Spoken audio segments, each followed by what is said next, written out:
Let's talk more about this with Scott Lewis, Voice of San Diego, Phil Mauriello, attorney and host of California Underground podcast. Welcome, and also James Cannery, who has worked in San Diego Democratic politics for a long time.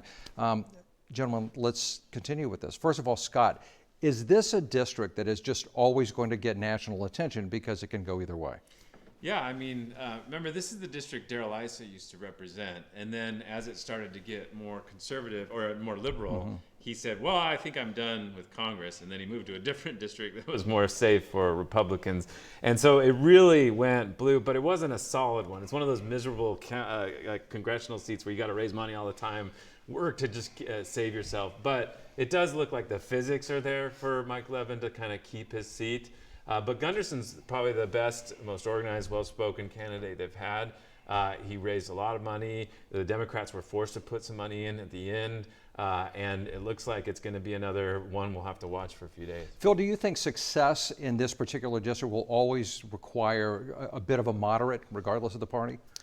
Yeah, and I think this is interesting. When I saw Matt Gunderson's ads, he actually came out as a Republican who was pro-choice, which is against sort of the normal Republican narrative. And I think maybe that's just kind of playing to being a Republican in California, is you kind of have to moderate. You have to accept that abortion has been decided here in the state, that Roe v. Wade has gone back to the states. So maybe that is sort of the path forward for California Republicans, that you have to moderate. But we'll see if it actually ends up in any good results for him tonight and whether that it pushes the needle at all. And James, I'm curious about one thing. I mean, you hear housing coming up a lot. How much power, though, does a member of Congress actually have to affect something like housing, which really is handled on a state and local level? I think very little. I mean, the only thing Gunderson could handle is like a car dealership. He could sell you a good car. And I think we should trust Mike Levin, who's a trusted politician here in San Diego County, the region, the state, to help us in Washington deal with that. Yeah, you know what's interesting, and I'm curious, opinions from all three of you, is that immigration and immigration problems has come up a bit in many of these congressional races.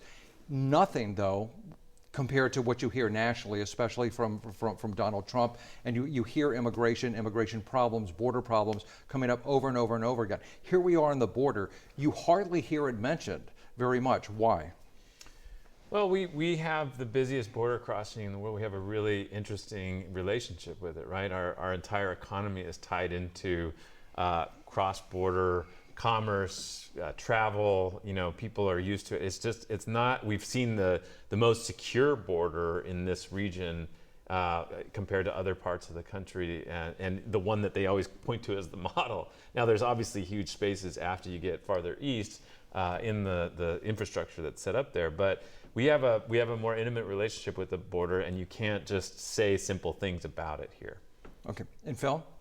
Yeah, I think because we're so close to the border, there is a risk with politicians to they might alienate certain voters in their district if they start to say anything inflammatory or anything that can be construed as inflammatory about the border, because there are so many people who live in the other side of the border, they have family on the other side of the border, so saying anything could alienate voters in what could be a very close district. So maybe staying out of immigration, even though it is a congressional issue, might be safer for some people like Matt Gunderson. But I mean, that's fascinating if you really think about it, because James, you have national Democrats who are saying that there are major problems with immigration and we need immigration reform. Well, the reality is we do, but I think when you talk about where that district is, folks aren't as concerned up there as they would be maybe down here.